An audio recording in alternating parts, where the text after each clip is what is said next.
Dalam nama Bapa dan Putra dan Roh Kudus, amin. Allah Bapa di surga, kami mengucap syukur dan terima kasih bahwa kami boleh dibimbing oleh Roh Kudus, Roh-Mu sendiri, Roh Bapa dan Putra yang membimbing kami kepada keselamatan keabadian.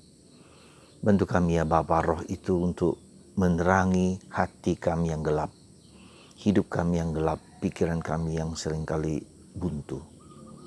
Cerahkanlah hati, pikiran, dan diri kami, sehingga kami semakin mengenal Yesus Sang Terang, Sang Sabda, demi Kristus Tuhan dan pengantara kami. Amin. Saudara, hari ini dalam bacaan pertama, saya mengingatkan Anda dan kita diingatkan kembali bahwa jangan percaya kepada segala roh. Ya, sekali lagi kita diingatkan jangan percaya kepada segala roh, segala manifestasinya, apapun juga yang mungkin bagi kita unbelievable, incredible. Ya, Yohanes mengingatkan kita itu supaya diselidiki, dicermati, diperiksa. Dan roh mana yang sungguh-sungguh adalah roh dari Allah. Roh yang mengakui bahwa Yesus adalah Tuhan. Ya. Karena seringkali di Indonesia yang multi agama ini, ya, yang multi kepercayaan ini begitu banyak ada manifestasi-manifestasi yang nampaknya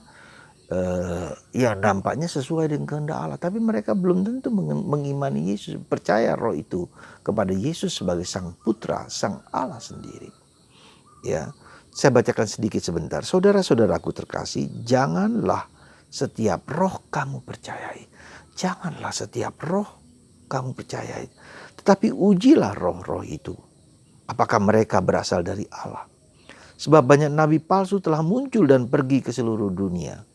Beginilah kita mengenal roh Allah. Setiap orang yang mengakui bahwa Yesus Kristus telah datang sebagai manusia berasal dari Allah. Tetapi roh yang tidak mengakui Yesus tidak berasal dari Allah. Ya. Roh ini adalah roh antikristus dan tentang dia telah kamu dengar bahwa ia akan datang, bahkan sekarang ini sudah ada di dalam dunia. Kamu berasal dari Allah, anak-anakku, dan kamu telah mengalahkan nabi-nabi palsu itu. Sebab roh yang ada di dalam diri kamu lebih besar daripada roh yang ada di dalam dunia. Saudara, kita seringkali di Indonesia ini begitu banyak ya yang mengaku agama A, agama B, dan agama C, agama D, yang seringkali menampakkan sesuatu yang nampaknya luar biasa. Ya. Hati-hati, ya, hati-hati. Jangan kamu percaya kepada setiap roh, ujilah. Dan kriterianya adalah roh itu benar kalau dia mengakui Yesus sebagai anak Allah, sebagai yang berasal dari Allah. Kalau itu terjadi, itu kuncinya. Nah, kemudian kita lihat, karena Yesus itu adalah manifestasi Allah, sakramen Allah, tanda Allah yang berasal dari Allah, pewahyuan Allah yang paling benar, yang paling tepat, yang paling suci, yang paling mulia. Maka Yesus itu datang ke daerah yang disebut daerah Naftali, daerah Sebulon, di mana mereka hidup dalam kegelapan. Yesus datang itu menunjukkan untuk menghancurkan kuasa kegelapan itu. Ya, nah ini dan Yesus telah mengalahkan menyembuhkan segala macam penyakit, kuasa kegelapan dihancurkan oleh Yesus. Dan mereka berasal dari Yerusalem, dari Galilea, dari Yudea, dari berbagai Dekapolis, bahkan daerah asing. Ya, nah dengan begitu mau mengatakan bahwa Yesus itu berkuasa atas alam semesta, atas segala apapun, segala roh apapun, bertekuk lutut di bawah kaki Yesus. Ya, nah jadi sekali lagi dan Yohanes mengatakan roh yang ada dalam dirimu berkat baptisan itu jauh lebih besar daripada roh-roh yang lain. Nah, saya mengingatkan Anda, mengapa saya katakan gini? Karena kita berada dalam multi kultur, multi religion, multi kepercayaan, bahkan multi agama. Yang seringkali mata kita, panca indera kita melihat, merasakan seolah-olah itu berasal dari Allah. Belum tentu. Ya, saya ingatkan itu sekali lagi. Belum tentu. Kita harus sungguh-sungguh discern, sungguh-sungguh dipertimbangkan, sungguh-sungguh diuji, sungguh-sungguh diperhatikan supaya kita tidak salah dan tidak tersesat. Sekali lagi, hanya Yesus jalan kebenaran dan kehidupan, ya, yang dapat membawa kita kembali kepada Allah di surga. Ya, semoga dengan pernyataan ini kita semakin kuat dan teguh. Itu secara objektif. Nah, secara subjektif, kegelapan itu bukan hanya tempat di mana mereka tidak percaya pada Yesus, tetapi juga hati kita itu penuh dengan kegelapan ketika kita berada dalam dosa, ketika kita memiliki dosa, memiliki kelemahan, memiliki keterbatasan.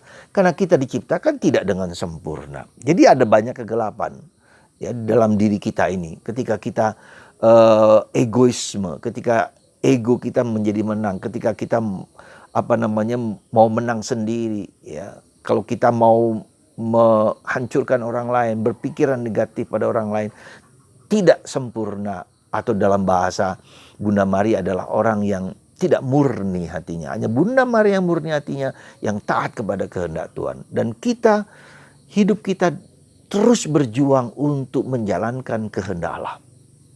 Ya, karena kehendak Allah itulah yang murni, yang suci dan murni. Ya, dan kita seringkali ada dorongan dalam diri kita untuk tidak percaya kepada kehendak Allah, atau tidak menjalankan kehendak Allah, atau jauh dari Allah. Nah, itulah kegelapan dalam diri kita. Nah, dan seringkali ada orang yang sepertinya memberikan cahaya, ya, sepertinya, karena Lucifer itu berasal dari kata lux, cahaya juga, ya. Yang seolah-olah cahaya sehingga kita seperti dikaburkan, seolah-olah itu benar, seolah-olah itu bagus. Lucifer, lucis, ya. Jadi itu pun harus diuji sungguh-sungguh. Ya, Allah adalah terang dan kita semua memiliki para malaikat yang diciptakan oleh Allah juga terang, dan kita juga sebagian dari diri kita adalah terang, tapi kita juga adalah gelap. Ya, coba lihat di belakang kita ada bayang-bayang. Kita tidak pernah terang segalanya dari kepala yang belakang. Karena kita ada cahaya matahari yang menerangi kita, di belakang ada gelap, ada bayang-bayang. Dan Tuhan tidak begitu. Ya, Tuhan terang seluruhnya dari atas bawah dan dari dalam. Nah, malaikat juga yang suci, yang bersih, Mikael, Gabriel dan malaikat lain itu bersih terang. Tapi malaikat jahat, Lucifer dan pengikut-pengikutnya seluruhnya gelap, ya, seluruhnya gelap. Sekali lagi, seluruhnya gelap. Tetapi mereka seringkali menampakkan diri sebagai seolah-olah sebagai terang, dan itu kita harus uji. Maka tadi Yohanes mengatakan hati-hati dengan roh, jangan selalu percaya kepada semua roh. Nah, itulah saudaraku terkasih.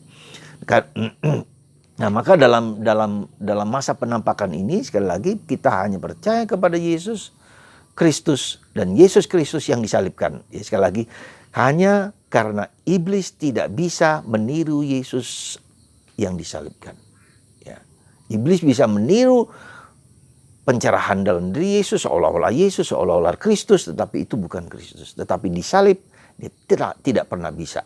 Nah, karena itulah salah satu ujian lagi, suatu indikasi lagi bahwa Yesus yang seperti apa? Yesus yang disalib dan Yesus yang bangkit.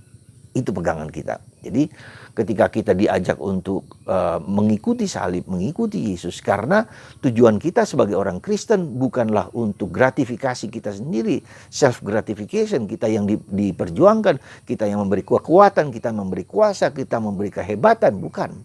Yesus yang hebat, hanya Yesus yang hebat. Kita tidak ada artinya. Maka Bunda Maria, let it be. Yohanes Pemandi mengatakan dia harus lebih besar, aku semakin kecil. Seluruh para santo-santa dan siapapun, kita semua harus menjadi kecil. Maka ketika kita diangkat untuk menjadi lebih tinggi, hati-hati. Populer, hebat, penuh kuasa, penuh apapun, pada akhirnya runtuh dan runtuh dan runtuh. Kita lihat Hitler, kita lihat orang hebat seperti presiden kita yang lalu, ya, habis semua selesai. Jadi kita bukan naik ke atas, tapi kita turun ke bawah. Yang naik ke atas hanya Yesus yang harus dimuliakan. Kita turun ke bawah. Semoga kegelapan ini dalam batin kita dimurnikan, dibersihkan, dicahayakan. Sehingga kita mampu melihat Yesus, kerajaan Allah, satu-satunya yang menjadi pewartaan, pernyataan, pewahyuan, penampakan Allah bagi kita manusia. Sekali lagi, seperti Yohanes Pemandi, kita semakin kecil, Yesus semakin besar. Semoga Tuhan mencerahkan kita semua. Dalam nama Bapa, Putra, dan Roh Kudus. Amin.